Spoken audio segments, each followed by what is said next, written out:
Bon dia. Senyor Jordi Miró, director general de Relacions Laborals i Qualitat en el Treball de la Generalitat de Catalunya, al qual vull agrair la seva assistència i participació. Companys i companyes, benvinguts a aquesta nova sessió del Matí Construcció sobre la integració de la seguretat en el projecte de construcció. En primer lloc, disculpar el nostre president Jordi Gonçalves, que per un compromís avui no ens podrà acompanyar. En aquesta jornada de Matins Construcció volem posar de relleu la importància que té la integració de seguretat i salut en el projecte de construcció per reduir i inclús suprimir el risc d'accidents laborals i malalties professionals que es produeixen en executar una obra. Aquesta integració és necessària per aconseguir que durant el procés d'execució el nivell de risc pugui ser el mínim. La deficient gestió i planificació preventiva és una causa comú coneguda i manifestada per diversos estudis i treballs realitzats sobre la matèria. Ja l'any 1989, l'informe de Pierre Laurent establia que més del 70% dels accidents soferts pels treballadors de la construcció es devien a errors d'organització prèvia a l'execució dels treballs, sent un 35% a causa de la manca de la integració de la seguretat en la fase de projecte. El projectista ha de projectar pensant en com s'ha d'executar l'edifici, no només amb aspectes de disseny i d'arquitectura. Projectar pensant en com s'ha d'executar cada element i en les condicions de treball dels treballadors encarregats de construir l'edifici. Aquesta, com tots sabeu, no és una pràctica molt habitual. Normalment es creu que el projectista no té cap responsabilitat en temes de seguretat i salut. Estem en temps de canvis estructurals i de funcionament en el nostre sector. Anem cap a un model de treball molt més col·laboratiu entre tots els intervinents, que van des de la fase inicial de projecte fins a les tasques posteriors de rehabilitació i manteniment dels edificis. Un d'aquests grans canvis és la implantació del BIM, el Building Information Modeling, el procés de disseny i gestió de dades de l'edifici durant tot el seu cicle de vida. Després també ja en parlarem en una ponència posterior. Aquesta és una gran oportunitat per aconseguir aquesta integració de la seguretat en fase de projecte. El model a construir ens ha de permetre la implantació de la seguretat en cada una de les fases d'obra i a la vegada una millora en les previsions i les informacions per realitzar en condicions de seguretat i salut els treballs posteriors de manteniment. En aquest nou procés que ja estem començant a viure, o metodologia de treball, no pot faltar el coordinador de seguretat en fase de projecte. Estic segura que amb les ponències dels diferents experts que ens acompanyen avui i amb la participació de tots els assistents, aconseguirem que aquesta sessió representi una aportació més per continuar avançant en la prevenció de riscos i en la disminució dels accidents. A continuació dono la paraula al senyor Jordi Miró i Meix, director general de Relacions Laborals i Qualitat en el Treball. Ara sí que funciona. Molt bé. Bon dia a tothom. Els protagonistes sempre d'aquestes jornades, d'activitats semblants, són les persones que donen la seva aportació, la seva visió tècnica, que fan la seva ponència i, per descomptat, les persones que hi assistiu. En conseqüència, el que es tracta és de respectar al màxim els horaris perquè es puguin realment portar a terme tant les intervencions com el debat. Per tant, jo només gastaré 10 minutets escassos o menys de 5 minutets per explicar algunes coses que sí que m'agradaria compartir amb tots vostès. La primera és que estem especialment contents de col·laborar en general amb totes les iniciatives de l'àmbit públic però també privat que empenyen en la mateixa línia que nosaltres en la prevenció de riscos laborals i amb aquest col·legi professional des de fa temps hi tenim una sintonia molt especial, compartim projectes i compartim sobretot una mateixa visió estratègica de la integració de la prevenció de riscos, en aquest cas en el projecte de la construcció, que és l'objecte de la sessió d'aquest matí. Hem col·laborat i amb molta satisfacció en el projecte de llibre d'incidències electrònic, oi? I també amb infraestructures de la Generalitat hem tirat endavant el projecte de CEREM, de rehabilitació de prevenció de riscos laborals en l'àmbit de la rehabilitació d'edificis. Per tant, tenim una línia de treball que l'anem consolidant a poc, en la que perseverarem i en la que se sentim molt i molt còmodes. Dit això, 3 cosetes de les que podem aportar des del punt de vista de l'administració. La primera, després d'uns quants anys, força anys, d'un descens de la sinistralitat laboral, doncs ara ens trobem amb un cert repunt de la sinistralitat. Per tant, doncs, tot el que sigui reflexionar sobre el que passa, on passa i què podem fer per tornar a reconduir les xifres a les dades que teníem doncs, fa un any i mig, és positiu. Aquest repunt és un repunt ara com ara petit, segurament que va associat doncs, a la represa de l'activitat econòmica i a la major pressió que es trasllada sobre els treballadors que ja hi ha, no? amb una represa de l'activitat que comporta doncs, més tensió, més estrès, una miqueta perllongament de jornades, potser està menys al tanto de les coses que abans estaven més al tanto, ho hem d'analitzar més a fons, però és un repunt que es produeix d'una forma bastant generalitzada en els diferents sectors, que té un impacte en els accidents, sobretot en els lleus, en els mortals, però en els mortals no s'hem de deixar tampoc doncs, portar per les xifres fredes, perquè s'hauria d'analitzar molt i molt l'impacte dels accidents mortals no traumàtics en el lloc de treball. Per tant, aquí tenim un petit problema de futur que ens ha de preocupar. I en aquesta línia de fer nosaltres el que puguem, sabent, com sabem tots, que la prevenció de riscos fonamentalment és una competència, és una responsabilitat de les empreses i dels empresaris, des de l'administració intentarem també treballar perquè aquesta sinistralitat torni als valors que teníem fa un parell d'anys. En concret, què hem fet? Doncs hem fet, en primer lloc, aprovar conjuntament amb els agents socials, sindicats i patronals, el marc estratègic català de seguretat i salut laboral, del qual en penja, per la part que ens toca, un pla de govern a 4 anys vista, ambiciós i que incorporarà, si ens en sortim al pressupost del 2016, incorporarà una novetat molt rellevant, que jo crec que serà un cert punt d'inflexió històrica en el tema de la prevenció a Catalunya, que és destinar els recursos econòmics que venen de les sancions que s'imposen per incompliment de la llei de prevenció de riscos laborals a finançar justament activitats preventives en el marc de les competències que té l'administració de la Generalitat. Estem parlant d'uns volums de diners importants, sobretot si comparem amb els que tenim fins ara. Ens agradaria que aquests diners no existissin, perquè voldria dir que no es posen sancions perquè les coses es fan ben fetes, però com que vivim en el món real i les coses no es fan prou ben fetes i hi ha sancions, doncs com a mínim aquestes sancions, ja que s'imposen aquests diners, que no es perdin en tot un revolutum del tresor de la Generalitat, sinó que d'alguna manera tinguin una aplicació finalista clarament orientada a fer polítiques públiques a través dels agents socials.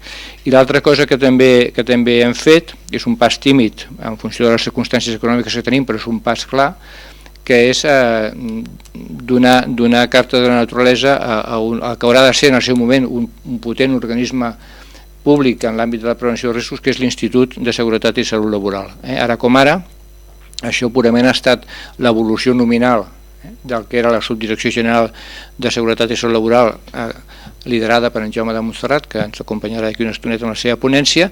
Li hem canviat d'alguna manera el nom, però aquest canvi de nom ja apunta en la línia de que quan puguem, quan els recursos econòmics ho permetin, quan l'estructura de l'administració ho faci possible, aquest institut pugui volar sol i sigui un àmbit autònom en capacitat d'intervenció. Intervenció vol dir també d'introduir recursos i de generar iniciatives en l'àmbit de la prevenció de riscos laborals a Catalunya des de l'administració pública.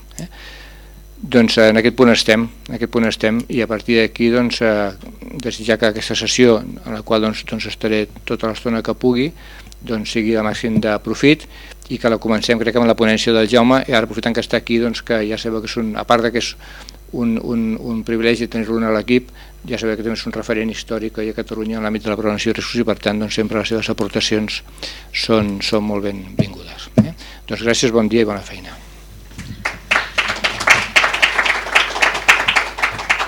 Moltes gràcies. Convido a pujar el senyor Jaume de Montserrat, que ens acompanya una vegada més, i a Victòria Piera de l'àrea tècnica.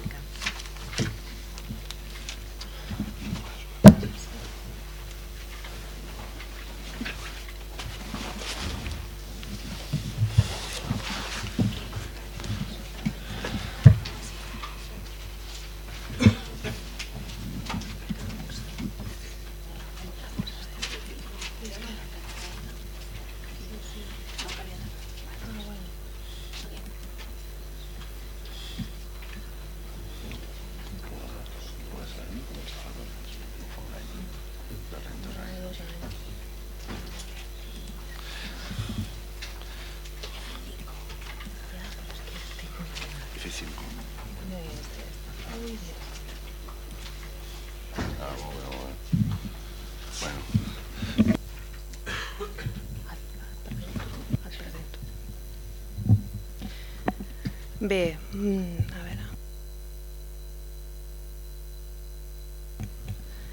Bé, bon dia Jaume. Bon dia a tothom. Us presentaré ara parlarem sobre la seguretat i salut a Catalunya en el sector de la construcció i donaré la paraula a Jaume de Montserrat i no, subdirector general de Seguretat i Salut Laboral del Departament d'Empresa i Ocupació. Sisplau, Jaume. Molt bon dia a tothom. Gràcies al col·legi una vegada més i a la gent que el porteu. El nou equip ens coneixem per escrit, però el meu equip del president i tot, però vosaltres, els que sou també de l'equip de govern, però directament ens coneixem de fa temps i sempre és un plaer treballar amb vosaltres. Ho ha dit, reitero, com no pot ser d'altra manera, les paraules del director general, al qual agraeixo més les paraules personals. Gràcies, Jordi. Però en tot cas, reitero, no pot ser d'altra manera, perquè a més és veritat, és a dir, l'espai de col·laboració que hem tingut sempre ha sigut fàcil i còmode. Hi ha vegades tan surts, però hi ha hagut de posar de molt i aquí només ens dediquem a posar-hi feina, que sempre generalment és complementària, com en el projecte Serem, que vam iniciar amb uns matins com aquests. Jo ara tremolo de pensar que ens embolicarem amb alguna altra cosa. Però vam fer aquell dia, vam fer una taula, i jo no sé si algú que esteu aquí us en recordeu, però en tot cas no ens havíem coordinat excessivament, cadascú va fer la seva aportació, vol dir que qui va dissenyar la taula tenia confiança en la gent que s'expressava, jo crec que no ens vam repetir i va sortir com una cosa molt ben relatada, i després vam anar a fer el cafè i vam dir, home, si està tan ben relatat i són tan complementaris, per què no acabem fent alguna cosa? I aquesta alguna cosa va acabar sent aquesta guia Serem, que després hem passejat per diferents llocs i que hem ofert i després m'hi referiré una mica. Ens vam conxorxar 3 organitzacions complementàries, amb visions complementàries perfectes, que a més corregeixen i ajuden a corregir el biaix que cada una de nosaltres podríem tenir, o molt legalista, o molt tècnic, o allunyada poder de la realitat, el carrer, l'empresa, etc. I avui hi ha un tema que em fa molta gràcia, que l'ha mencionat l'Àngels, després ja explicaré una mica el que venia a dir, però hi ha hagut un tema que em fa molta gràcia perquè és el tema del BIM. El BIM com esteu en fase sobretot de desenvolupament tecnològic del llibre d'incidències, que és pioner i a més és el que ens va tensar a nosaltres per haver-nos de posició, tensar en el millor sentit, d'haver de fer una interpretació moderna de la normativa, perquè hi havia una gent que era el col·legi que empenyia a visitar les noves tecnologies, a posar-los al servei de la seguretat i de la salut, no només simplificant el tràmit, que molt sovint es fa i per tant perdent qualitat, sinó que simplificar i donar eina, o sigui, convertir-lo en una veritable eina que faci que la coordinació sigui la pretensió que la normativa li dona, no un feixuc compromís o tràmit. En el desenvolupament tecnològic, que a més va provocar això, parlàvem del BIM i jo que vinc d'un altre àmbit del coneixement i per tant de ciències aquestes biològiques, doncs me fascinava, perquè me fa gràcia el que no conec també, i el BIM i tal. I dinàvem amb en Carles Fàbregas, i ja abans l'he comentat, amb en Carles Fàbregas, el de la segona fila, és una sorpresa. Dinàvem perquè ell és una persona molt inquieta en el món del món de la seguretat i salut, és enginyer, però és estudiant d'arquitectura tècnica. A les seves Ballós és un estudiant d'arquitectura i parlava del BIM, ell i no sabia que avui ens volíem, però poder sí, i realment jo crec que ho has dit, el BIM és una eina molt potent que pot permetre que la figura del coordinador de la seguretat i salut en la fase de projecte tingui la facilitat d'expressar completament allò que ha d'expressar i de fer-ho efectiu. I per tant jo no sé si seria bo que paral·lel en el BIM algun dia féssim un decàleg o algun document de com integrar la sensibilitat de seguretat i salut en el BIM, perquè jo li preguntava a en Carles ahir, deia, però el BIM què te posa? Ja els EPIs en el senyor que dibuixa? No, això ho has de fer tu. O sigui, allà el que pots és veure un forat, i per tant si el veus, perquè també és descuidat, pots posar-hi coses, però què vol dir? Per tant que els esforços, la tecnologia serà una eina, però que no s'ha d'apartar la formació i la sensibilització del professional, com vosaltres feu des de sempre, i des de sempre. Bueno, el BIM, vull dir, perquè pot ser una proposta que parléssim, de fer el paral·lel, una guia d'acompanyament amb aquest tema, que no quedés que la meravella de l'eina ens fascinés tant que després ens en descuidéssim d'utilitzar-la pel que la justifica, en certa manera, no? A banda de la qualitat de la construcció i de la competitivitat del que seria el sector, no? Bueno, dit tot això, doncs, si em permeteu, farem una petita volada. Jo, de fet, també coincideixo amb el Jordi Miró que l'important no serà la nostra, que la nostra és introductòria, una mica ampliada, més institucional, aquesta poder més tècnica. De fet, la gràcia ve després, i amb vosaltres i els ponents. Però sí que us faré unes quantes passades aquí i us diré alguna de les coses que veiem, o, bueno, humilment, perquè d'algunes poder hi ha gent de vosaltres que fins i tot en sap més que nosaltres. Aquesta és la distribució sectorial de l'estructura productiva de Catalunya, i que sí que ha variat una mica, però que continua sent així. El que ha anat és minvant, no? Una mica en alguns dels aspectes, però som una societat clarament enfocada pel segle XXI, no? És a dir, encara manté una indústria que ha patit molt la crisi, és una societat de serveis amb una agricultura molt residual, i en tot cas amb un sector de la construcció que havia estat molt hipertrofiat i que poder els aconteixements el van anar normalitzant, no? Aquesta estructura, quines serien unes dades d'indicadors indirectes que són a l'abast de tothom, no són una debilitat del departament o un secret. Sembla que la major part dels indicadors, jo crec que vosaltres els compartiu intuïtivament en la vostra feina o com a ciutadans, la major part dels indicadors, aquests una mica més quantitatius, ajusten cap a que hi ha una represa de l'activitat econòmica, independentment encara si això es trasllada o no es trasllada a les economies més necessitades, però l'activitat econòmica doncs repunta, i repunta, bueno, els que treballeu es veu, no?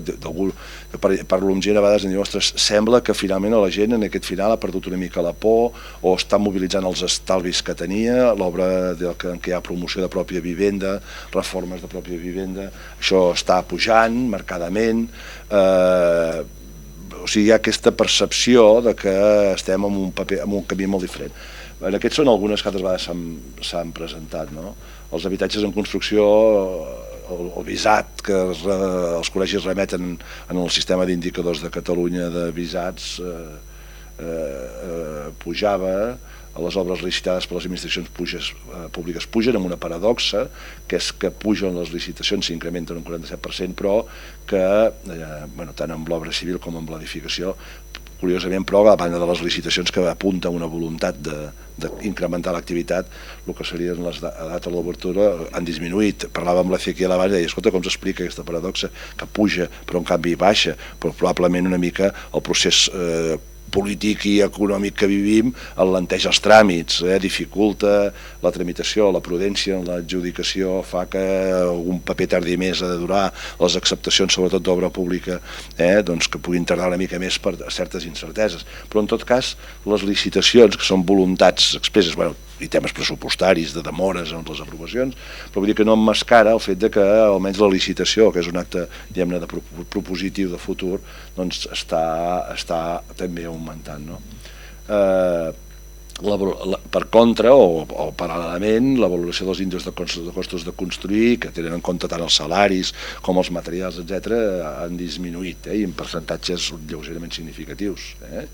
I un indicador també que sabeu que és un indicador utilitzat indirecte però molt sensible, que seria l'increment del consum de ciment a Catalunya, doncs també es produeix reiteradament tant la producció, tot i que amb alguna partida d'algun tipus dels 4 de ciment que es manipulen aquí, doncs amb alguna ha baixat. Per tant, aquesta seria la situació. I pel que fa a treballadors, tenim que el sector, tot i ser petit, com veiem en l'estructura d'abans, doncs té una importància rellevant i intuïtivament, és a dir, no qualitativament, no quantitativament i precisament no ho podem saber. La crisi ha provocat una reordenació de la mà d'obra del sector. Abans parlàvem que el sector de la construcció, que té un risc inherent alt, a més en les èpoques d'alta expansió econòmica, doncs tenia un risc molt afegit, que era que els passavolants que permanentment s'incorporaven sense ofici i sense experiència provocaven, i els ritmes de construcció, la percepció general és de que el que ha marxat primer són aquests i que s'han quedat empreses, sobretot en l'edificació, més consolidades, menys especulatives, més sòlides, amb treballadors també més experimentats. Això seria qualitativament. Quantitativament doncs hi ha un augment dels assalariats i no assalariats, autònoms i companyia, que estan adscrits en el sector de la construcció, que puja al voltant de 180.000 persones treballant, almenys a les dades que tenim. I això suposa en aquests moments quasi un 6% de la població ocupada a Catalunya. Aquestes dades les apreciaré molt ràpid, simplement perquè això ho vam presentar una vegada el company vostre de Girona, nostre també, que era en Salvador Amat, ho va presentar fa 2 anys, em sembla, ho havíem preparat, són dades nostres del departament, és a dir, del sistema d'indicadors que ens hem entossonit en fer més bé que la resta de l'Estat i d'Europa, o tan bé com molts països d'Europa. Doncs una de les perles, perquè és la informació que no té ningú i que nosaltres intentem fer amb les dificultats econòmiques que suposi, logístiques, és l'enquesta catalana de condicions de treball. Entrevistar a una mostra significativa dels treballadors catalans per preguntar-los com treballen i com perceben la seva situació laboral en relació a la seguretat i la salut. Això que per alguns diu que és una debilitat, perquè clar, acabes preguntant a una persona sobre com ho veu, doncs escolteu-me, això tècnicament està molt clar, s'ha de llegir sempre amb cautela, però les percepcions de les persones estadísticament tenen la seva significació. I això amb coses tan a vegades poc creïbles o tan màgiques com que la percepció, per exemple, de la salut, perquè vinc d'aquest àmbit, la percepció de la salut és un indicador de salut. Si algú avui jo li pregunto et trobes bé i em diu sí, jo ja sé que a 5 anys vista té moltes més probabilitats d'estar bé que el que em diu no gaire. Estadísticament, el senyor que avui se sent bé de salut i respon només amb això, no allò, torna d'aquí 3 dies i digue-m'ho, sinó com te trobes, és que a 5 anys vista hi ha relació clara amb la mortalitat i la morbiditat i l'aparició de malalties. Per tant, la percepció de la gent és indicativa. És indicativa, no és precisa al 100%, no és anar amb una màquina lectora i posar-la, no és un sonòmetre precís, calibrat i que compleix les normes UNE, però amb les seves normes UNE específiques i amb la seva calibració, i sobretot si està ben dissenyada com la fem nosaltres i és mostral, dona molta informació, amb algunes molt precisa, en d'altres no, menys, però nosaltres l'hem dintre del projecte, a banda de fer-la i donar dades, doncs el que intentem és anar-la afinant. I de fet probablement som la gent d'Europa que més ha treballat en afinar el tema de l'enquesta. És a dir, no volem només tenir una com tothom la té, per tenir 4 dades per emplenar una presentació institucional, o jo venir aquí i dir, hòstia, aquests tios que bé, tu, uita, no? No volem només això, perquè això és molt fàcil, si voleu quasi ens ho inventem, no ens gastem molts diners, que per això aportem un cert retard amb l'oferiment. Nosaltres l'enquesta catalana, per exemple, és un model, l'enquesta europea, les europees i l'espanyola especialment, és un model que ve de molt lluny, i es composen de 2 coses. Una de les entrevistes als treballadors, que n'hi ha significativament per territoris i per sectors, per tant aquí teníem dades de la construcció, sinó que a més fèiem una radiografia amb qüestionaris a les empreses. Us deia que som crítics amb el que fem i vam analitzar si la informació que de l'enquesta de les empreses era veritable, perquè hi havia indicis que ens deien que allò no podia ser. O sigui, hi havia respostes que no podia ser, és a dir, com una empresa de més de 10.000 treballadors, quan li preguntes quin servei de prevenció té, diu que és el propi empresari que se'n cuida, vol dir que o no va entendre la pregunta, bueno, ja ni enganyar-te, perquè simplement no va entendre la pregunta. Vam fer una petita enquesta de qui era que contestava les nostres, en els treballadors ho teníem clar, contestava el treballador. En el cas de les empreses, qui contestava? Doncs depèn, la secretària de la direcció, la de recursos humans, allò, escolta, en plena això contesto quan ve del departament, sense ànim de frau, sinó allò, quan t'envien l'enquesta de satisfacció com a usuari de l'empresa d'informàtica corporativa, o estàs molt empipat o fas el que pots, o ets molt militant i contestes perquè saps. En tot cas, la d'empreses la vam deixar de fer. La vam deixar de fer perquè vam veure que les dades no donaven dades reals i per tant només ens permetien dir que les teníem i no ens servien, perquè les dades nosaltres les volem i les volem traslladar i posar públiques perquè la gent pugui prendre decisions O sigui, són dades que han de ser fiables. Ho vam substituir per aprofitar amb un disseny molt imaginatiu les visites dels nostres tècnics a les empreses i fem una enquesta que la contesta el tècnic i amb la qual cosa sabem que si allà diu que allà hi ha delegats de prevenció, n'hi ha, perquè ha demanat l'acte, i no que algú diu que delegats de prevenció n'hi ha perquè hi ha un senyor que li diuen el delegat. Bueno, en tot cas, problema, i perquè m'allargo tant, problema, perquè l'enquesta catalana l'última la van fer el 2006, perdó, el 2010, per tant, entrada la crisi. I per tant, ara les dades us les passaré perquè veieu de què van, però no m'hi vull fixar perquè realment, si diguem que el sector s'ha pentinat, ha canviat i tot, no retrata això. Si Déu vol, la nova la farem, l'estem tramitant ara i es farà l'any vinent, a principis de l'any vinent. I per tant, també ens donarà bé, perquè en tenim una del 2006, que era molt a plena bombolla, una del 2010, que la crisi ja havia tret el nas de manera una mica cruel en el sector privat, menys en el sector públic, i el 2016 tindrem la d'aquesta represa.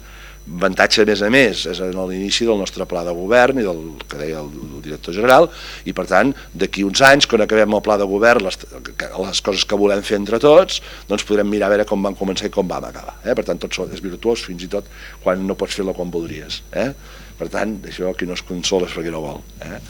Molt bé. Bueno, no vull mirar els detalls, però en tot cas, en la construcció hi havia menys contractació fixa en aquell moment i més contractació temporal. Estem en el 2010, perdó, està equivocat ara, és el 2010, no ho sento, que la realització d'hores extres en aquell moment, no em vull mirar el percentatge, però en tot cas en la Constitució sempre es manifestava que es treballava més, el percentatge d'empreses que tenien gent de fora era menys alt en la construcció, les activitats preventives o la percepció dels riscos o la construcció en general per part dels treballadors és molt més alta que la resta de sectors, cosa normal. No és molt mateix treballar en un despatx o en una fàbrica en general que treballar a l'intempèrie, fora, dalt, d'alçada, amb remenaments, amb concurrències de 1000 històries, per tant és raonable, però ja dic, no m'interessa tant els valors sinó una mica que conegueu la informació que podem tenir o tindrem. Les mesures que es prenen, en general la percepció dels treballadors és que en la construcció es perceben color taronja, menys aplicació de mesures preventives que no pas en el conjunt dels sectors. Pot ser que aquesta resposta estigui influenciada per la percepció del propi risc, és a dir, jo tinc més risc i em sembla que per tant es prenen menys mesures perquè ja el percebo. I també la cosa més curiosa, perquè la construcció té la dualitat marcada de la figura, sobretot que representeu vosaltres, del coordinador, les obres amb una certa envergadura, o moltes que ens sembla que n'hi hauria més, no? Però en tot cas continua havent-hi la necessitat dels serveis de prevenció i els assessors tècnics d'empreses i treballadors. En la construcció, marcadament, el recórrer a personal aliè és més freqüent que no a personal propi.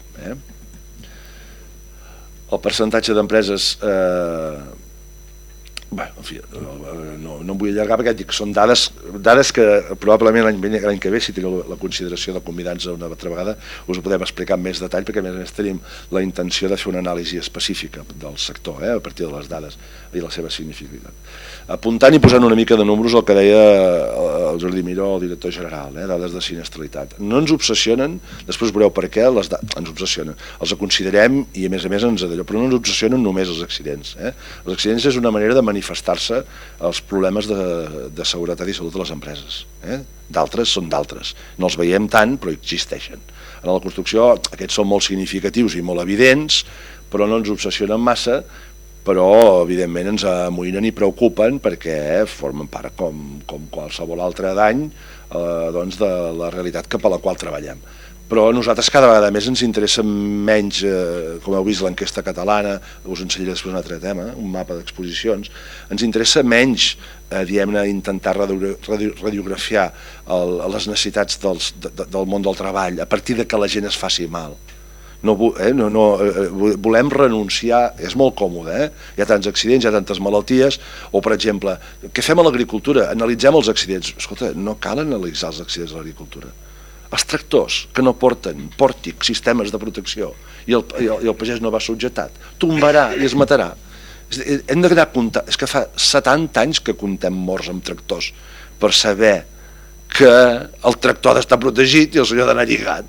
I si això es fa, no cal ni que comptem morts, és que no els podrem comptar perquè no n'hi hauran. I en canvi, la gran mesura moderna és tornem a fer una anàlisi de la sinistralitat.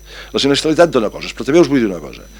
I jo a vegades som molt crític, deia l'altre dia a la Victòria m'ho recordava, jo vaig dir, faré una homilia, mira, cadascú té les seves obsessions. Les dades, a més d'existir, és bo, si volem avançar, que sapiguem la realitat que tenen, perquè si no ens podem fins i tot barallar amb coses que potser no cal que ens barallem. L'estadística d'accidents de treball és una notificació que també fan les empreses, i fan com poden. 140 i pico ítems per cada accident. Això és insuportable. És a dir, si mai tenim la possibilitat de legislar, farem una normativa raonable. És a dir, quan algú té un accident, és que aquí, 150, jo penso que és una mesura preventiva, perquè quan un empresari acaba d'emplenar un parte no en vol tenir cap més d'accident. Saps què vull dir? És a dir, manera, ni sancions de l'inspecció ni res, empleni el parte. Llavors aquest tio està 3 dies que no dorm intentant emplenar el parte. 1.000 codis. Si a un empresari li pots demanar que descrigui amb el codi precís la forma d'accident amb una bateria de 1.000 que te donen amb un llibre, no? Que si allà hi havia una escala implicada, comences per l'1 i que la que trobes escala poses aquell, i encara que posi que l'escala li va caure a sobre com si l'escala no existia. Vull dir que, per tant, home, la sinistralitat és la que és, però serveix això per monitoritzar estadísticament, però cuidado perquè hi ha valors de valors sensibles de la notificació preventiva, com va ocórrer, quina mesura hi havia, que no són vàlides, perquè no l'emplena algú que pugui donar-li valor. Val més l'estadística que cada obra o cada empresa es fa, aquesta sí que ha de ser, però la general és orientativa, ens porta allà. Què demostra? Que baixaven els accidents des de l'any 2006, sorprenentment per molta gent que havia atribuït de manera calcada a la pujada i la baixada en els accidents de l'activitat econòmica. En el 2006 hi havia un repunt fins al 2008 de l'activitat econòmica i ja baixaven. Van continuar baixant, aquí sí, ja d'acord, tot ha treballat tothom amb l'activitat econòmica, i ara, des de fa un parell d'anys, repunten lleugerament. Penseu que això ja no són nombre d'accidents, sinó que és el nombre d'accidents per gent que treballa. Per tant, en principi ja corregim el de la gent parada i no parada. Aquí, són dades generals de Catalunya, el que no hi ha és, per exemple, l'impacte de la construcció en aquestes. Perquè, bueno, aquesta sí, el sector d'activitat és de construcció, però en el general, la construcció, per exemple, va baixar molt i, per tant, l'índex d'accidents a Catalunya ha baixat, entre altres coses perquè molta gent de construcció no hi treballava, que la construcció aporta molt de risc en el conjunt del risc de Catalunya. En tot cas, ja veieu, repunta lleugerament, tant en els accidents que són en jornada de treball, aquí no hi ha els d'anar i tornar a la feina, que de la construcció també tenen la seva transcendència en el sector, i aquí no hi hauria els que no causen baixa, és a dir, que és aquell senyor que es fa mal, el suficient mal com perquè la mútua li reconegui que almenys un dia de baixa ha d'estar-hi, i per tant repunten, com que vaig de pressa, el total i el de construcció, lleus també, i sobretot els lleus, aquí és construcció exclusivament, pugen percentatge 4, 5%, 3%, depèn d'aquests últims anys. Els greus i els mortals, taronges als mortals, els mortals fan aquesta tendència a la baixa, però com que parlem de petits números, per sort, fan aquestes serres. És a dir, l'any vinent si tenim 2 puja a 3, ha pujat un 50%. I fa aquestes serres, però si mireu la tendència és la baixa i en els greus també. Nosaltres cada vegada més tenim a classificar els accidents entre mortals i no mortals, perquè els greus també és una classificació que posa algú que no sabem amb quin criteri. I, veieu, repunten, és veritat, repunten a més a la construcció com ha de ser, amb els accidents clàssics, caigudes d'altura o colgaments, són els últims que hi ha hagut aquest temps. Una dada indirecta d'activitat, que passa que no vaig tenir temps ahir de fer l'evolutiu que m'hagués agradat perquè un indicador ha de tenir una referència i aquest és una... A Catalunya en aquests moments hi ha 17.000, quasi 18.000 empreses en el registre d'empreses acreditades per operar la construcció.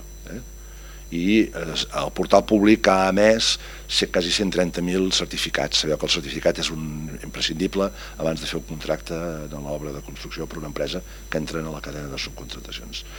Us puc dir que el nombre d'empreses es va fotre una castanya bastant grossa durant la crisi. A més, és un procés que s'ha de fer cada 4 anys de renovació. Va coincidir la renovació, per tant, moltes empreses que hi eren però que no tenien la necessitat de ser-hi van desaparèixer, però continuen sent empreses, per tant, va haver-hi mortalitat. Vam arribar a estar a prop de 35 o 40.000 empreses registrades al RE. En aquests moments només n'hi ha 17.000. I, per tant, vol dir que aquesta depuració del sector s'ha produït, en nombre i probablement en qualitat. I l'emissió de certificats sí que us dic que és que ha anat pujant. També és un indicador, el nombre d'indicadors. El que passa que no vam poder tenir, ens canviaven el sistema informàtic en el nostre departament i teníem problemes d'accés en les còpies de seguretat. El registre d'empreses acreditades, la distribució de les empreses majoritàriament és el 35% en la construcció d'edificis i després hi ha la gent sobretot d'instal·lacions i elements d'aquests. És una mica perfil, però em sap greu no poder aportar l'avaluació. Activitats de vigilància i el control, és a dir, què fem a l'administració a banda de col·laborar amb el Col·legi d'Aparelladors? També fem. Llavors, essencialment en aquests moments i sobretot els últims anys, tot el sector de la construcció ens hem partit la feina de manera força coordinada i la vigilància i el control que fèiem mixta ara la fan els inspectors de treball, que sabeu que estan transferits, i el que seria la gent de l'Institut i la Direcció General de Relacions Laborals ens dediquem sobretot a el que seria la promoció i la col·laboració amb aquests aspectes, l'elaboració de documentació tècnica, com la guia, etc. Quina és l'activitat? Doncs mireu, nosaltres, els tècnics han assessorat només a 36 casos, els tècnics nostres, a banda de fer temes de promoció, que ha sigut a petició del fiscal del penal especialitzat de seguretat i salut laboral, algun cas molt complicat d'accident de la construcció que la Inspecció de Treball no ha pogut resoldre sola, però les activitats ja de la Inspecció de Treball, que són les següents, són pràcticament unes 1.700 actuacions en edificació, unes 350 amb obra civil, un aspecte per nosaltres rellevant, que són els plans d'amiant informats, que són, aquí hi ha un error, no és la Inspecció de Treball qui els informa, els informem nosaltres, són cap a 600 plans de treball de desamiantat, amb la problemàtica que hi ha al darrere de si és empresa, si és autònom i el que està passant, que ho coneixem. No ens agrada gens la normativa que hi ha d'amiant, perquè el que fa és traslladar el risc a altres, i a més a un frau que el coneixeu molt bé, els que alguna vegada us toca assistir a la retirada d'una placa d'uralita, que jo com a particular hi he assistit i vaig quedar esverat i vaig haver de dir al meu germà, perquè era una cosa dels meus pares, tracto tu perquè jo me moriré aquí del susto de les coses que m'estan dient de què fan.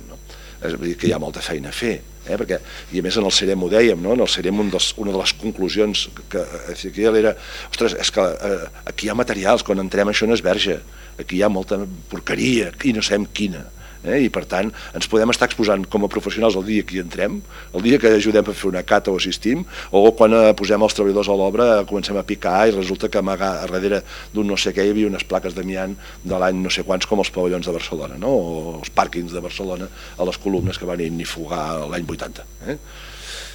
I després el control de la retirada d'amiant vol dir que de la major part que es fan hi ha control posterior. A la construcció són poques o moltes, són les que són. L'Inspecció de Treball no només vigila la construcció, vigila altres sectors i a més té altres activitats, prevenció, contractació, seguretat social, etc. Problemes que tenim amb el tema de construcció, problemes entre cometes. Abans, quan era obra nova, sortia la gent amb l'engran angular i els prismàtics i buscava grues. I ara no hi ha grues. Hi ha contenidors de runa, a vegades, però el contenidor llavors necessitaries una persona amb una cadira que se sentés per veure els moviments del personal, i això, molestar per al sector de l'Inspecció de Treball, no és una manera massa còmoda de treballar. Llavors sapigueu que ha baixat l'activitat també perquè tenim, o té la inspecció, dificultats per identificar els llocs de treball. Si ho demanem en els col·legis, doncs us posarem en un compromís, no? I si ho demanem en els ajuntaments i ho hem provat, és difícil. És molt difícil, perquè vam intentar dir, bueno, si no veiem grues, construïm una grua simbòlica, i les llicències d'obres, cada ajuntament té una ordenança diferent, uns els recullen en paper, els altres recullen no sé què, és molt difícil i seria un projecte no a curt termini sinó a mitjà, llarg termini, buscar un sistema que sigui sensible a la protecció de dades, que sigui sensible, que sigui manipulable i tal, que ens permetés poder-nos personar. L'obertura de centres de treball, un tràmit que hem simplificat i en el qual ja no cal adherir a l'única comunitat autònoma, que no cal posar el paquetam del pla, sinó com una declaració responsable de que existeix i ha estat aprovat, ho hem fet, però per simplificar el tràmit. L'obertura de centres de treball també té dificultats per identificar clarament les obres i sobretot aquestes petites que moltes no hi ha. Per tant, hi ha poder menys activitat de la que voldríem, perquè a vegades n'hi ha menys perquè has de repartir els recursos amb tot el cas de vigilar, però també perquè no és menor la idea de que es costa trobar com actuar. Si us acut alguna idea compatible amb la llei de protecció de dades, amb el que tingui i tal, doncs l'acceptarem bé. Us volia parlar del tema d'aquest, del CAREX, perquè deia dels accidents. A vegades fem broma i dèiem nosaltres no volem comptar malalts ni morts. A vegades això té una certa crítica contra els que els compten. M'agrada molt la figura de l'enterramorts del Lucky Luke, no sé si us en recordeu, però quan hi ha un duel amb els Dalton, ell es posa a la cadira i va fent així, i va comptant, pel cap li van apareguent les caixes que farà. Nosaltres no volem fugir del complexa de terramorts del Dalton, del Lucky Luke. Perquè resulta que, com us dèiem els tractors, és que resulta que d'informació ja en tenim. Per sort estem al 2015, no estem en el segle XVIII, quan els il·lustrats van començar a veure que els escureixameneies de Londres tenien càncer d'escrot als nens que els feien baixar, perquè amb el sutge se'ls quedaven els replecs de la bossa del testicle i quasi tots acabaven amb un càncer. El primer càncer, diguem-ne, professional, en aquest cas era el nen que el lligaven amb una escombra i el baixaven des de dalt i anaven moguent el nen, que era el que cabia a la xemeneia, Mary Poppins, el Dick Van Dyke amb el Chin Chimini, doncs és el brut aquell, que passa que ell era ell, però generalment era un nen amb una corda que el baixaven des de dalt i amb una escombra anava a fer allò, el tio sortia negre i sutja amb tots els replecs del cos, on tentaria més a la bossa testicular i llavors aquests nanos morien d'un càncer. Aquest és el primer càncer, això era un il·lustrat, això és un il·luminat, que és el mateix senyor que va descobrir les epidèmies i va separar la porqueria de l'aigua potable i es van acabar les epidèmies. I nosaltres, del segle XVIII cap aquí ja sabem molts escureixaments, sabem moltes coses, i per exemple sabem quins són els cancerígens més freqüents. Llavors nosaltres diem, per què hem d'esperar que la gent tingui càncer quan a més es dona la circumstància que de càncer a la construcció no n'hi ha ni un, perquè no coneixeu cap, els sistemes d'informació no en detecten cap. Per tant, no hi ha problemes. Vam dir, farem com l'Europa havia fet un mapa que no el va acabar de completar, però els finlandesos, que ens porten molts anys amb aquests temes, ho havien fet, vam analitzar i vam decidir fer un projecte que es diu CAREX-CAT, que vol dir Exposició de Carcinògens a Catalunya, i que l'hem acabat i el vam presentar l'altre dia. I què diu CAREX-CAT? Que a Catalunya hi ha cap a 400.000 persones que treballen en substàncies cancerígens. Cap a 400.000 persones, que no és poca gent. També se sap, són dades ja contrastades, que un 4% dels càncers generals venen de la feina. Per tant, sabem que podríem arribar a controlar un 4% dels càncers si controléssim les condicions de treball. I com es controlen? Sabent on són, Danti, no cal, perquè a més, si comptem els càncers, si demà algú aquí puja i diu l'any que ve engegarem activitats per baixar els càncers a la construcció, qualsevol de vosaltres s'aixecarà i dirà com vol baixar una cosa que és zero. Per tant, no és zero, simplement que no la identifiquem, està por ahí.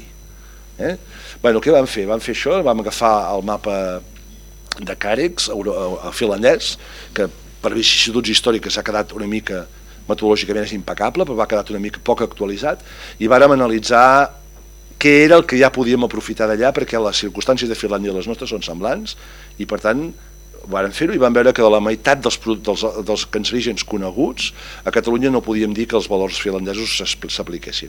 Què fem quan sabem el producte, per exemple, doncs, la sílice cristal·lina? Doncs identifiquem els llocs de treball on hi ha risc d'exposició a la sílice, ho multipliquem per la gent que hi treballa i sabem que a Catalunya hi ha 30.000 persones o 40.000 persones exposades a això. I llavors si ho fem, podem fer un mapa fins i tot d'on està concentrat i podem, si volem, fer una campanya amb vosaltres perquè les vostres obres com aneu en els sectors aquests llocs de treball us impliqueu en un col·legi que a més doncs no us heu preocupat només, com semblaria que el viatge us porta amb els aspectes de seguretat, sinó que ja a la Victòria el Josep Maria vau tenir el tema de malalties, que va dir, ostres, superem el nostre viatge de la caiguda, d'allò, i anem amb una visió més general de la salut de la gent de la construcció. Vull dir que és veritat perquè el projecte ja el vau fer, una part, el voleu reprendre. I per tant, diguem-ne, doncs aquesta és una cosa. Després, què van fer, a més, com van dir, ostres, les dades que tenim que no poden servir a Catalunya, doncs els agafarem i els farem. 2.000 visites a empreses, hem analitzat, no sé, 10.000 informes d'higiene de serveis de prevenció i nostres, hem demanat al Consell de Seguretat Nuclear que ens digui, perquè no hi ha dades sobre exposició al radó, que és més un tema més geològic que no d'activitat econòmica, i hem pogut construir aquest mapa que jo calculo que algun dia algú ens ho reconeixerà, bueno, a nosaltres ens ho reconeix tothom, aquí a casa, però avui me'n reconeixo, perquè és un projecte que no és menor, no estem davant d'un projecte menor. I que vam veure, doncs, bueno, que hem vist, és a dir, perquè això ho vam presentar fa 15 dies, i està ara tot just, diguem-ne, calent, radiació solar. Ja ho sé que us podeu posar a riure, però és que hi ha 185.000 persones exposades a Catalunya per motius professionals al sol i el càncer de pell és el càncer que està pujant més. El treball de torns, treballar a torns, la construcció no s'hi treballa gaire, la Xina molt, perquè aixeca els edificis molt ràpids, però aquí poder no, però les infermeres a Suècia ja tenen reconegut el càncer de mama com a un càncer professional si estàs exposat a torns. Nosaltres estem investigant amb el CREAL, que és el principal centre d'investigació, la relació entre els torns i els càncers, que és a través d'una qüestió de l'alteració hormonal dels ritmes circadiaris i com prevenir-lo, perquè també som conscients que la societat no deixarà de fer torns per això. I per tant, com no es deixen de fer cases de 3 pisos perquè hi ha risc de caiguda, sinó que el que hem de saber és poder fer torns i com prevenir el risc. Poder fer edificis, que no tots hagin de viure en edificis de 90 centímetres per tal de poder prendre mesures adequades. Fum de dièsel. Molta gent no sap que el dièsel és un cancerigen. Vam fer un treball fa 3 anys amb les autopistes catalanes i vàrem veure i demostrar que l'exposició de gent que està a l'exterior, a túnels o en els peatges, a fums de dièsel és molt alta. És un cancerigen reconegudíssim. Vosaltres esteu al sector de la construcció, es dona més o menys a la intempèrie coberta o tapada i fins a les fases finals no, però en tot cas màquines dièsel n'hi ha, i els fums són cancerígens. I això és un problema, diguem-ne, per exemple, els transports metropolitans de Barcelona, de l'àrea d'I+D està substituint el dièsel per fer una contribució a l'exposició dels barcelonins i dels seus treballadors. L'està substituint pràcticament la flota per vehicle de gas, que no ho té, o per vehicle elèctric, amb la mesura en què pot. I una de les mesures era el compromís, diguem-ne, amb el medi ambient, però especialment amb el medi ambient final és un problema de salut, també, no? Salut és un problema tot, és la construcció, l'edificació dels edificis. Sílice cristal·lina, ja ho sabeu, i el radó, que és de més mal pelar, perquè és un component natural de la geologia, i d'altres. En la construcció hem estimat que hi ha cap a 100.000 persones exposades, perdó, de 100.000 persones exposades hi ha unes 25.000 que podrien estar exposats a un o més cancerígens. Aquests són els que es poden trobar en l'àmbit de la construcció. En tot cas, després no és objecte, però simplement es dius, esclar, sabent-ho, si se sap, i més es fa, no? Aquests serien els treballadors exposats amb més prevalència. I dir això, que molta gent està exposat amb un, però molta gent està exposat a més d'un de cancerigen. Molt bé, tot plegat aquesta és una mica la situació del sector de la construcció amb dades, és a dir, una mica dades d'activitat, dades de sinistralitat, dades d'exposició a una cosa poc coneguda, que són cancerígens, podríem fer-ho per altres substàncies, com els al·lergitzants o altres en el sector de la construcció, els ciments, que ens portarien a entendre que hi ha coses a aconsellar, a banda de posar també baranes de mesures col·lectives, d'entrar a sensibilitzar empreses i treballadors i contribuir aquest paper que vosaltres a vegades teniu també respecte a coses tan fàcils com el sol o el tema aquests. I res, només una passada molt ràpida de coses. Nosaltres, de fet, probablement de l'àmbit en què més publicacions tenim és l'àmbit de la construcció, a més de les que ens sentim més orgullosos i a més de les que hem tingut la sort i la fortuna de poder col·laborar amb diversa gent. Ja fa uns anys vàrem fer aquest llibre, que jo crec que algú el deu fer servir, però pensa que aquest llibre en fitxes, fins i tot hi ha hagut algú que en les obres el fa servir, ha canviat els logos i posa el seu nom. I clar, això ho pots fer amb un llibre mexicà, però aquí no, perquè clar, l'acabar un inspector o algú l'obra i diu, esto está muy bien hecho, l'altre diu, sí, es que me pasé todo el fin de semana haciendo la ficha, diu, bueno, la ficha, lo que tienes es una cara, diu, no, el fin de semana cambiando el logo, sí, va ser un projecte molt maco. Ens preocupa molt el tema dels cancerígens, però especialment també de l'amiant. L'amiant. Tenim un DVD compilatori que està més adreçat a les empreses que vosaltres, que va des de l'acollida del treballador o un passe per tot el que seria les diferents fases constructives des del moviment de terres, en el cas de la reforma, des de l'entrada a l'observació de la reforma a fer. Aquest és un mite que també jo he hagut d'aprendre, perquè abans sempre dèiem des de fase de moviment de terres a l'acabament. I llavors altres publicacions que tenim, unes reflexions quasi personals que ja les he fetes pel camí, i després la guia Serem, que jo crec que la coneixeu i si no us convido, jo crec que els que heu vingut aquí deveu ser la gent més sensible del col·legi sensible.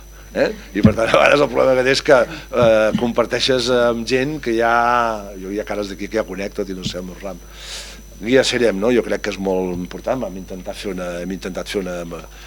una política de difusió territorial important. Ara probablement anirem a Manresa, perquè a Catalunya Central vaig estar parlant, estaríem molt contents, i a més estic apretant molt també a Funció Pública i a la Generalitat perquè faci una sessió íntima perquè els coordinadors dels diferents departaments es fan el longuis, també s'ha de dir, però els agafarem, perquè ho vegin, perquè realment és una acció jo crec molt generosa per part, per nosaltres no és generosa, perquè al final és la nostra funció, però la resta de còmplices que són el col·legi i infraestructures molt generosa perquè compilar el coneixement seriosament, rigorosament i socialitzar-lo fàcilment utilitzable està molt bé.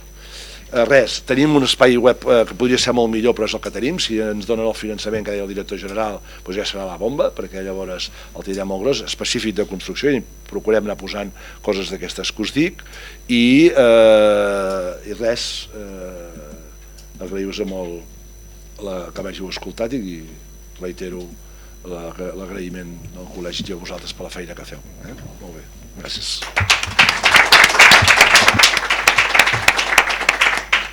Bé, moltes gràcies, Jaume, per el recolzament i és un plaer, ha sigut un plaer. És a dir, si a cas ara pujarà el nostre segon ponent,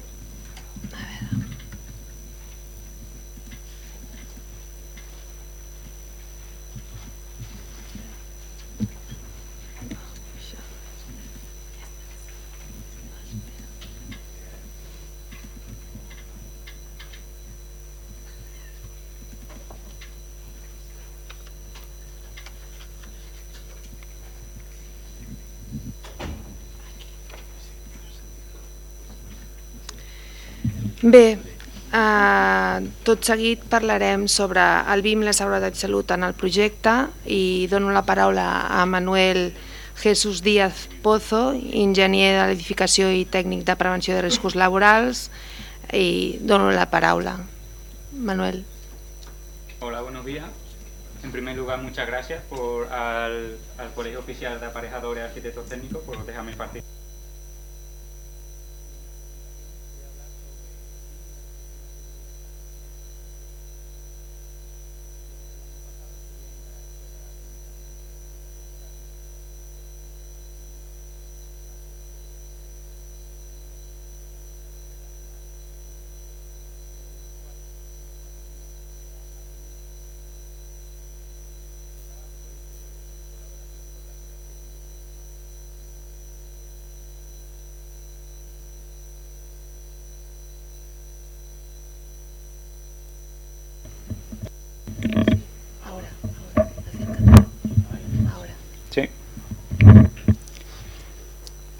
Bueno, como decía, he hecho el trabajo fin de máster en colaboración con esta asociación, Building Smart, que se va a encargar de publicar mi trabajo como una de sus guías oficiales, y más adelante hablaré de estas guías. Pero en primer lugar, yo quería hablar de por qué se hace necesaria la inclusión del BIM en el sector de la construcción. Para eso, bueno, vamos a ver esta gráfica. Esta gráfica muestra la productividad, tanto en el sector de la construcción como en los demás sectores, entre el año 1964 y 2003. En esta gráfica, que es de un estudio hecho en Estados Unidos, se muestra cómo en los demás sectores la productividad ha aumentado en torno a un 220% en estos 40 años, y en el sector de la construcción ha disminuido un 20%. Por lo tanto, habría que preguntarse qué hemos hecho en el sector de la construcción para que se dé este hecho. ¿Qué pasa? ¿Construimos igual que hace 40 años o incluso peor? ¿Construimos o incluso proyectamos peor?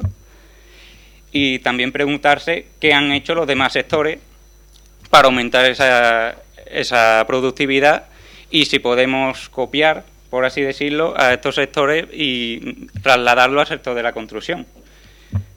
Si vemos lo que han hecho, por ejemplo, el sector industrial o sector aeronáutico, pues empecé a investigar y vi que desde los años 70 empezaron a utilizar una tecnología que podemos decir que es similar a la tecnología BIM, que trataba de diseñar en 3 dimensiones cada uno de los elementos, definiendo cada uno de los materiales. Esto se utilizaba pues en el diseño de motores, en el diseño de vehículos, y se definía exactamente desde la fase de proyecto todos los elementos necesarios para fabricar, pues en este caso, este vehículo. Se definía hasta las instalaciones, para que luego en la fase, digamos, la fase de fabricación, no se dé ningún imprevisto. Esto implica también que en un mismo modelo trabajan varias personas. En un mismo modelo se trabaja desde el que realiza la carrocería hasta que el que realiza las instalaciones de ese vehículo. Por lo tanto, se trata de un trabajo colaborativo entre los distintos proyectistas o diseñadores que trabajan en el diseño de estos productos. Esto también se realiza en el pionero, digamos, fue el sector aeronáutico, que fueron los primeros que llevaron a cabo esta tecnología. Pero ¿podemos nosotros en el sector de la construcción utilizar una tecnología similar a esta? Pues aquí es donde entra la tecnología BIM. La tecnología BIM se trata no solo de un modelado 3D de un edificio, sino también de definir cada uno de los elementos para que se pueda construir posteriormente la fase de ejecución, definiendo todos los elementos para que luego no haya ningún imprevisto en la fase de ejecución. En este modelo se le da toda la información sobre de qué material está hecho cada uno de los elementos, de qué material está hecho cada uno de los muros, cómo son cada una de las ventanas. Al tener un modelo 3D, pues automáticamente se generan planos de planta, de alzado, perfil, en un modelo totalmente integrado en el que, por ejemplo, si modificamos una ventana, giramos una ventana 20 centímetros o movemos una columna hacia un lado, pues eso repercute automáticamente en todos los planos. Pero esto no solo se lleva a cabo en lo que es, digamos, el proyecto arquitectónico, sino también en las instalaciones del edificio. También se incluye, de hecho se está evolucionando mucho en este sentido, las instalaciones del edificio con un nivel de definición bastante alto. Esto implica también que varios profesionales trabajan en un mismo modelo. No es como con los programas de AutoCAD, por ejemplo, que cada una de las secciones, cada una de las plantas, cada uno de los planos de instalaciones son archivos distintos, sino que en un mismo modelo todos los agentes colaboran para realizar el proyecto. También las estructuras se diseñan con bastante nivel de definición, hay programas específicos incluso que definen las estructuras mediante tecnología BIM, ya que se sabe de qué materiales está hecho cada uno de los muros, cómo son cada una de las ventanas. Se puede hacer un estudio energético del edificio. Y además, bueno, Aparte de todo esto, pues lo más conocido quizás es la generación de imágenes fotorrealísticas, renderizado, etcétera. Por lo tanto, con esto se ve que la tecnología BIM se integra todos los profesionales trabajan en un mismo modelo, integrando cada una de las disciplinas del proyecto. Pero ¿qué pasa con la seguridad y salud? La seguridad y salud ¿se hacen estudios de seguridad y salud mediante tecnología BIM? ¿Se ha estudiado algo sobre la seguridad y salud y la tecnología BIM? Pues cuando se empieza a investigar sobre ese tema, yo realizando mi trabajo y empecé a investigar en este tema y realmente vi que no existe prácticamente información sobre el BIM y la seguridad y salud. Es decir, todo el proyecto de ejecución, digamos, se realiza con una calidad bastante grande y luego el estudio de seguridad o el plan de seguridad es como un documento aparte que no está integrado en absoluto en el modelo BIM, olvidando, por lo tanto, lo que dice el Real Decreto 1627 del 97, que es que el estudio de seguridad y salud debe de ir integrado en el proyecto. Por lo tanto, esta integración, digamos, dentro de la filosofía BIM no se da. Por lo tanto, me decido a hacer mi trabajo sobre este tema y me planteo colaborar con la asociación Building Smart. Esta asociación yo la conocí mediante una serie de conferencias que se dieron en la Universidad de Sevilla y le propuse, bueno, esta asociación se encarga de difundir la tecnología BIM, ya sea en España como en todo el mundo, mediante conferencias, publicaciones, y una de las publicaciones más famosas que ha hecho esta asociación son las guías de usuarios BIM, unas guías UBIM que son unas guías de usuario que están divididas en 12 documentos distintos. Cada uno de estos documentos trata sobre un tema distinto de la edificación. Hay una guía sobre estructura, otra sobre instalaciones, sobre mediciones, pero no hay ninguna guía que trate sobre el BIM y la seguridad y salud. Por lo tanto, yo le planteé a esta asociación realizar una guía como parte de mi trabajo fin de máster y que posteriormente se publique la guía como una de sus guías oficiales por la asociación. Y ya digo, está en proceso de que se publique, yo ya la he finalizado y está en proceso de maquetación. Por lo tanto, antes de explicar cómo realizar un estudio de seguridad y salud, cómo añadir información sobre la seguridad, quería explicar un poco cuál es el concepto de parametrización de objetos. Es decir, cuando yo digo que el modelo BIM no es solo un modelo 3D, sino que contiene información sobre el edificio, ¿qué quiere decir? Quiere decir, por ejemplo, un ejemplo simple, que si seleccionamos un muro, de ese muro no tenemos, aparte de la información geométrica, te da información sobre la densidad, información sobre sus características térmicas, sobre qué fabricante la ha producido, el coste, el precio. Por lo tanto, se le puede ir añadiendo información no solo a los muros, sino a todos los elementos, ventanas, cubiertas, etcétera, al modelo sobre cómo construir y todas las especificaciones técnicas para construir el edificio. ¿Por qué no hacer eso también con los elementos de seguridad y salud? Si vamos añadiendo al modelo elementos, digamos, del entorno de la obra, como pueden ser las barandillas, grúas torres,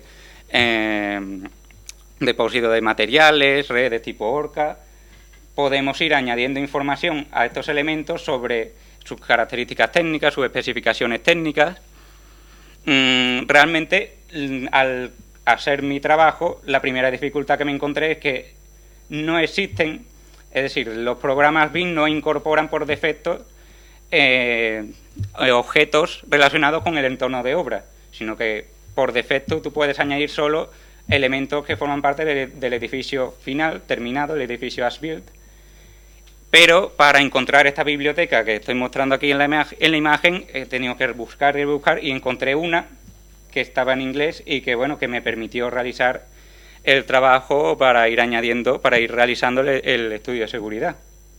Por ejemplo, un andamio, podemos añadir información sobre de qué las especificaciones, de la designación del andamio según la norma UNE. Por lo tanto, si pinchamos el andamio o una vez introduzcamos el andamio, se podrán generar automáticamente tablas con la información sobre cómo es el andamio y cuáles son las especificaciones que debe de cumplir. Esto pues podría servir, por ejemplo, para añadirlo al pliego de condiciones del estudio de seguridad. Y no solo se puede hacer con los andamios, sino con cada uno de los elementos que vayamos añadiendo. Por ejemplo, si a una caseta queremos darle una característica determinada, pues podemos irle añadiendo información. Esto en la guía explico cómo se hace, aquí estoy explicando simplemente las líneas generales. Y cada vez que añadamos un elemento, pues se va añadiendo más información sobre los distintos elementos. También el cerramiento de obra. También al ir introduciendo elementos en 3 dimensiones, automáticamente se generan, como ya dije antes, todos los alzados, plantas, secciones, se pueden acotar perfectamente y luego se puede introducir a los planos del estudio de seguridad. Pues así vamos introduciendo los distintos elementos. Ya digo, esto prácticamente no se ha hecho con tecnología BIM. Se van introduciendo los encofrados, por ejemplo, con sus características técnicas, todos los elementos necesarios para para construir el edificio, o incluso también las medidas de seguridad, con todas las características, por ejemplo, la resistencia que tiene que tener la barandilla, etcétera. Por lo tanto, se ve que conforme se va añadiendo información al modelo, no solo generamos planos, sino también generamos información sobre las características que debe tener, y esto quizás en un futuro se podría plantear como una forma de sustituir o complementar al pliego de condiciones técnicas del estudio de seguridad, que es un documento escrito que quizás es un documento que poca gente se lee, y simplemente revisando el modelo, pinchando en cada uno de los elementos, se mostraría información sobre las características técnicas que debe de tener. Y podríamos también añadir información sobre los riesgos que existen en la obra. Podríamos dar información al modelo BIM sobre los riesgos que hay en la obra y cómo hemos decidido resolver esos riesgos. Pues, por ejemplo, si el redactor del estudio de seguridad introduce una valla, unas barandillas, pues será porque existe un riesgo de caída en altura de personas a distinto nivel. Y el redactor del estudio de seguridad ha decidido colocar una barandilla para resolver este riesgo. Pues si damos esa información a la barandilla, automáticamente se generaría una tabla que diga que existe un riesgo de caída de personas a distinto nivel y que hemos tomado la medida de protección de colocar una barandilla. Si además de esa barandilla colocamos una red tipo horca, pues seguramente se haya colocado porque existe un riesgo de caída de materiales a distinto nivel y la medida de protección obviamente ha sido colocar una red tipo horca. Pues al añadir este elemento automáticamente se generaría otro riesgo asociado a otra medida de protección que ayudaría al redactor del estudio de seguridad luego a hacer el análisis de riesgo. Conforme se van añadiendo distintos elementos, pues se van añadiendo otro riesgo distinto, una medida de protección. Esto se podría ir haciendo con todos los elementos, con la maquinaria, con medios auxiliares, hasta que finalmente se generaría un listado de riesgos cada vez más completo. Esto habría que tener bastante cuidado con quién va a utilizar estos programas. Es decir, este tipo de programas, este tipo de sistemas, utilizado por una persona que no sabe nada sobre seguridad y salud, que simplemente se dedique a ir introduciendo elementos y luego copiar y pegar este listado de riesgo a la memoria de estudio de seguridad y salud, puede ser bastante peligroso. Esto debe de servir como plantilla, como apoyo al redactor del estudio de seguridad y este sistema es totalmente personalizable. Cada técnico debe personalizar su sistema de cómo ir añadiendo los riesgos, pero es una forma de ayudar bastante en la redacción del estudio de seguridad y salud. Por lo tanto, como el procedimiento de trabajo sería que mientras el proyectista realiza el proyecto de ejecución, al mismo tiempo el redactor del estudio de seguridad va añadiendo información, va añadiendo todos los elementos necesarios para realizar el estudio de seguridad. Por lo tanto, se conseguiría lo que habíamos dicho antes de una integración de la seguridad y salud también desde la fase de proyecto en el modelo BIM. Y alguno podrá pensar, bueno, esto en la fase de proyecto, pero luego a la hora de realizar el plan de seguridad y salud, ¿qué necesitamos? Que el contratista sea un experto en BIM, que contrate una persona experta en BIM para realizar el plan de seguridad y salud. Pues realmente no. Realmente el contratista reservaría el estudio de seguridad en formato BIM y lo único que tendría que hacer es visualizar el modelo y modificar algunos elementos, sustituir una barandilla por una red horizontal o cosas así, pero no tendría que volver a realizar el modelo desde el principio. Y no lo he dicho antes, pero también el modelo te permite realizar mediciones y presupuestos a cada uno de los elementos que se van añadiendo, se le van añadiendo se le pueden asignar unas partidas y automáticamente esa información se puede exportar a programas de medición y presupuesto. Por lo tanto, aquí se ve que desde la fase de proyecto, como había dicho antes un compañero, según el informe Llorent, en torno al 70% de los accidentes se produce por errores en la fase de proyecto y por errores en la fase previa a la ejecución, como puede ser el plan de seguridad y en el estudio de seguridad. Por lo tanto, si planificamos perfectamente cómo se va a realizar el edificio desde antes de la ejecución, mediante la tecnología BIM, que nos puede ayudar bastante, se puede reducir bastante los accidentes, que es, en definitiva, el objetivo que deberíamos de tener con esto. Bueno, y aparte, investigando, pues vi que había algunos elementos, se había investigado ya en algunos programas, como por ejemplo, existen ya prototipos de programas que identifican automáticamente el riesgo de caída en altura. Por ejemplo, este programa se encarga de detectar los bordes de los forjados, los huecos de los forjados y colocar automáticamente unas barandillas en los lugares donde hay un riesgo de caída en altura para así eliminarlo. Esto puede ayudar bastante al técnico que realiza el estudio de seguridad, aunque luego, en vez de barandillas, en algunos casos prefiera sustituirlo por redes o cualquier otro elemento. También otro de los temas más interesantes en los que ya se ha investigado en cuanto a tecnología BIM y seguridad es la realidad virtual aplicada a la formación de los trabajadores. La realidad virtual se encarga, por así decirlo, de integrar al trabajador en un espacio simulado, bastante similar a lo que sería la obra de construcción, para ver cómo actuaría ante una situación de riesgo, para ver su comportamiento y corregir su comportamiento ya desde la fase de proyecto.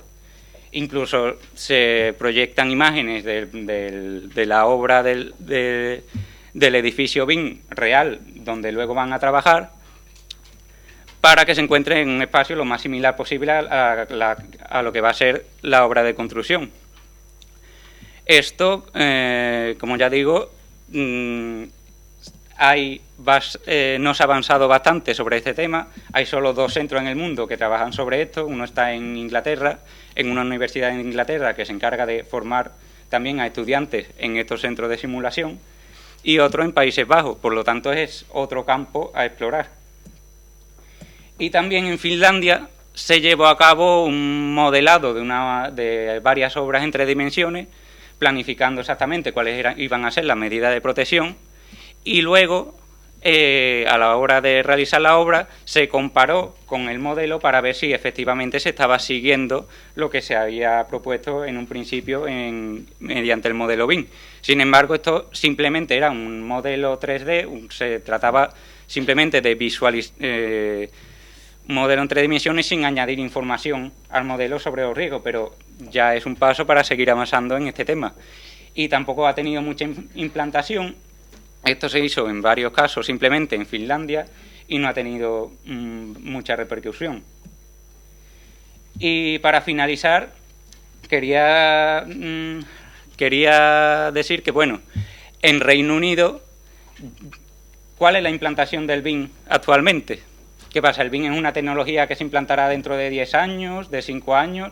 Pues realmente no, porque en Reino Unido ya desde 2016, o sea, desde el año que viene, ya va a ser obligatorio que todos los proyectos públicos se realicen mediante tecnología BIM. Incluso en Finlandia, Estados Unidos o en Australia ya se está empezando a utilizar la tecnología BIM de forma bastante habitual. Y en esta encuesta realizada en Reino Unido desde 2010, entre 2010 y 2013, se ve que en 2010 solo había un 13% de profesionales que utilizaban la tecnología BIM, mientras que en 2013 había un 54%, o sea, la mitad de personas ya trabajaban con tecnología BIM, y eso en 2013, porque ya ahora mismo habrá más, porque el año que viene ya será obligatorio en todos los proyectos públicos. Por lo tanto, esto es una tecnología que está ya aquí, una tecnología que ya se está empezando a utilizar, y que si no empezamos a utilizar la tecnología BIM también para la seguridad y salud, la seguridad va a ser algo totalmente aislado. Se realizará todo el edificio, las estructuras, las instalaciones mediante BIM totalmente definidas, y la seguridad y salud se seguirá realizando mediante AutoCAD, que va a ser una herramienta totalmente obsoleta en unos años. Por lo tanto, esto ha sido todo. Muchas gracias por su atención y muchas gracias por esta oportunidad.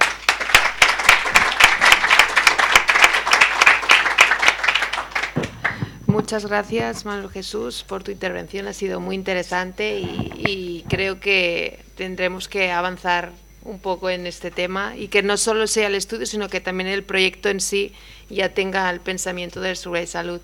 Si acaso ara farem una pausa, ens veiem a les 12:05, per exemple, si us sembla bé, mitja horeta, és a dir, fins ara.